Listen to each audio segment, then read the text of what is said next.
Halo, selamat siang. Saya Dr. Ratna dari Puskesmas Abang 1 Karangasem. Ingin memberikan sedikit informasi mengenai COVID-19, apa itu COVID-19, cara pencegahan dan penularannya, serta peran dari seluruh komponen masyarakat dalam menghadapi penyakit ini. COVID-19 atau Coronavirus Infection Disease 19 merupakan penyakit menular yang disebabkan oleh virus SARS-CoV-2 atau virus corona jenis baru, dinyatakan oleh WHO pada tanggal 11 Maret 2020 sebagai global pandemi dan ditetapkan pemerintah Indonesia pada tanggal 13 April 2020 sebagai bencana non-alam berupa wabah penyakit yang memerlukan penanggulangan terpadu dengan melibatkan seluruh komponen masyarakat. Pertama kali ditemukan di Provinsi Hubei, Cina tanggal 17 November 2019. Saat ini last update 23 April 2020 telah menginfeksi sekitar 2,5 juta warga di dunia dan 7.418 orang di Indonesia dan 152 orang di Bali. Ditularkan melalui tiga hal. Yang pertama, melalui droplet atau tetesan cairan yang berasal dari batuk atau bersin. Yang kedua, kontak pribadi, misalnya berjabat tangan. Yang ketiga, menyentuh benda atau kontak dengan benda atau permukaan yang terkontaminasi virus di atasnya. Kemudian tangan yang telah menyentuh benda tersebut menyentuh wajah kita, seperti menyentuh mata, menyentuh hidung, menyentuh mulut sebelum kita mencuci tangan. Setelah kasus-kasus COVID-19 bermunculan, banyak sekali istilah-istilah baru yang juga bermunculan seperti OTG, ODP, PDP, transmisi lokal, atau kasus impor. Kita akan membahas satu persatu istilah-istilah tersebut. Dimulai dari OTG. Kapan sih orang tersebut disebut dengan OTG? Orang disebut dengan OTG apabila orang tersebut terinfeksi COVID-19 tetapi tidak bergejala. Kemudian apabila orang tersebut mempunyai riwayat kontak erat dengan yang positif COVID-19. Yang disebut dengan kontak erat adalah kontak fisik atau berada dalam satu ruangan dengan jarak kurang dari 1 sampai dengan 2 meter dengan pasien yang terinfeksi COVID-19. Walaupun orang-orang tersebut tanpa gejala, tetapi mereka bisa menularkan kepada orang lain, sehingga ini pentingnya kita selalu menggunakan masker karena kita tidak tahu siapa yang sehat dan siapa yang sakit. Selanjutnya kita akan bahas mengenai ODP atau orang dalam pemantauan. Kapankah orang tersebut disebut dengan ODP atau orang dalam pemantauan? Apabila orang tersebut memiliki gejala ringan seperti demam, batuk pilek, lemah letih lesu dan sakit tenggorokan. Juga orang tersebut mempunyai riwayat kontak dengan pasien yang COVID-19 atau orang ini berasal dari daerah dengan transmisi lokal. Itu yang disebut dengan orang dalam pemantauan. Nah, kita berlanjut ke pasien dalam pengawasan. Siapakah yang disebut dengan PDP atau pasien dalam pengawasan? Adalah orang-orang yang memiliki gejala yang lebih berat dari ODP. ODP tadi kan gejalanya demam, batuk, pilek, sakit tenggorokan. Kalau pasien PDP, gejala seperti itu yang tadi ditambah dengan kesulitan bernapas atau sesak nafas. Orang ini juga bisa kontak erat dengan pasien yang positif COVID-19 atau orang yang PDP ini juga bisa berasal dari transmisi lokal COVID-19. Orang dengan OTG, ODP, dan PDP memerlukan penanganan yang berbeda. Misalnya ada orang dengan OTG, maka harus melakukan karantina diri di rumah selama 14 hari dengan melakukan hal-hal sebagai berikut, yaitu tinggal di dalam rumah, Jangan bepergian untuk sementara waktu, tidak menerima tamu, dan tetap berjarak ketika berinteraksi dengan anggota keluarga yang lain. Yang harus dilakukan oleh orang dengan status ODP adalah melakukan isolasi diri. Tinggal di kamar, jangan kontak dengan anggota keluarga lain kurang dari 2 meter.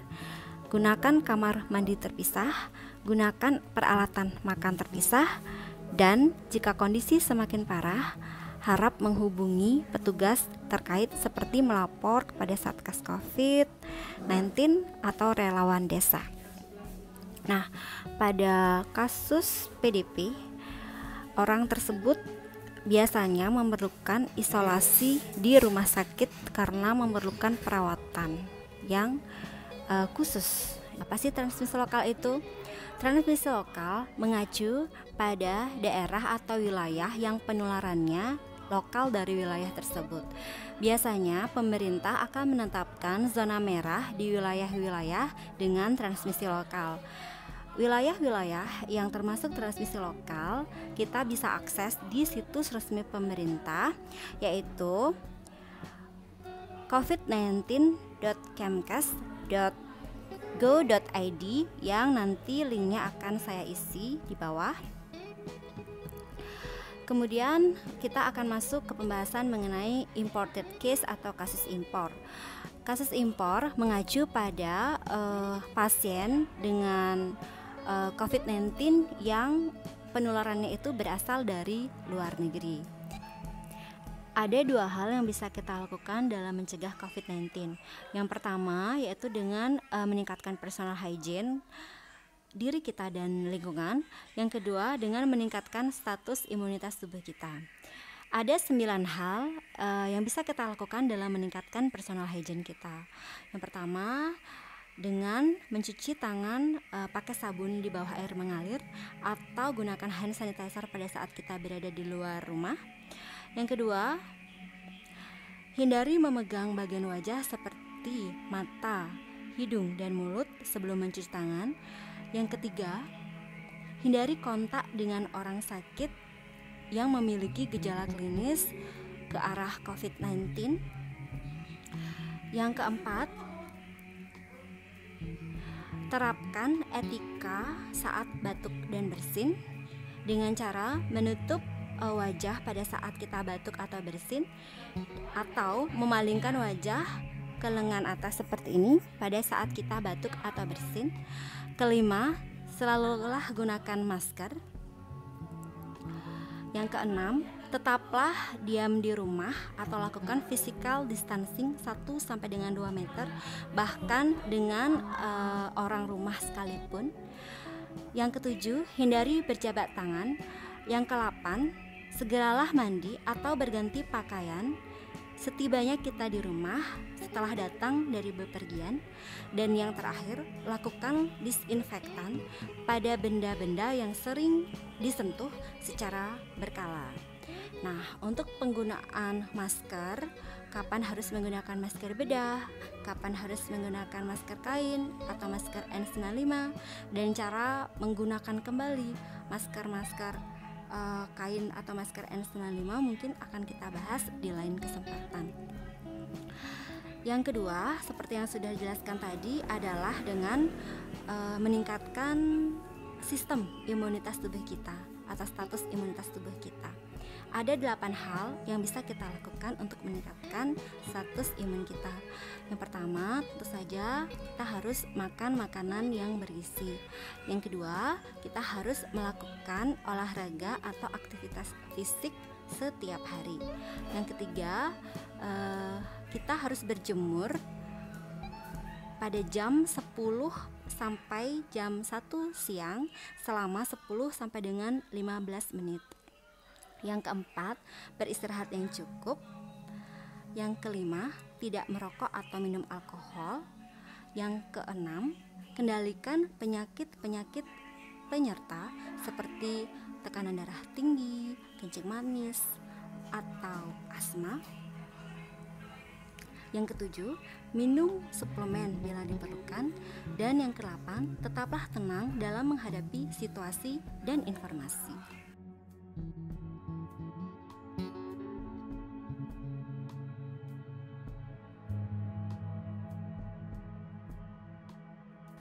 Siapakah yang berhak mendapatkan rapid test? Sementara ini, karena rapid test di puskesmas ketersediaannya sangat terbatas, maka orang yang memenuhi kriteria seperti OTG, ODP, dan PDP yang sudah dilakukan penyelidikan epidemiologi oleh petugas surveillance puskesmas lah yang bisa mendapatkan rapid test atau tes cepat untuk pemeriksaan COVID-19, di mana rapid test ini dilakukan 2 kali pada hari pertama dan pada hari ke-10. Dan bila hasil pertama kali rapid test itu positif, maka harus dilanjutkan ke pemeriksaan PCR sebagai pemeriksaan baku sebanyak 2 kali selama 2 hari berturut-turut. Dan selama jeda masa pemeriksaan tersebut, maka orang yang bersangkutan harus menyetujui dengan menandatangani formulir yang dibuatkan oleh petugas surveillance yang isinya tentang kesiapan untuk melakukan isolasi mandiri di rumah.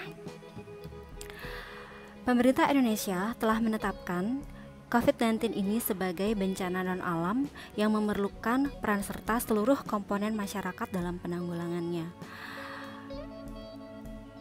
Kader kesehatan, Satgas COVID, kepala lingkungan juga sangat mempunyai peranan besar dalam penanggulangan COVID-19 ini. Hal-hal apa saja yang bisa mereka lakukan? Yang pertama, yaitu mendorong partisipasi aktif dari masyarakat dalam mencegah dan menanggulangi COVID-19. Yang kedua, bekerja sama dengan puskesmas setempat. Yang ketiga, melapor kepada kepala desa atau lurah apabila ada hal-hal yang berpotensi meningkatkan terjadinya penularan COVID-19. Yang keempat, memantau mobilitas warga yang berasal dari daerah dengan transmisi lokal. Dan yang terakhir adalah melakukan pengawasan terhadap warga berkaitan dengan ketaatan terhadap aturan-aturan yang telah berlaku.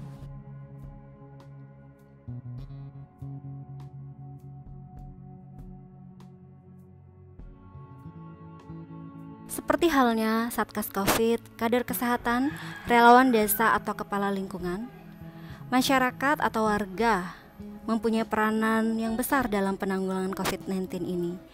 Jika ada tetangga atau saudara kita yang berstatus sebagai OTG, ODP, atau PDP, jangan diskriminasi mereka.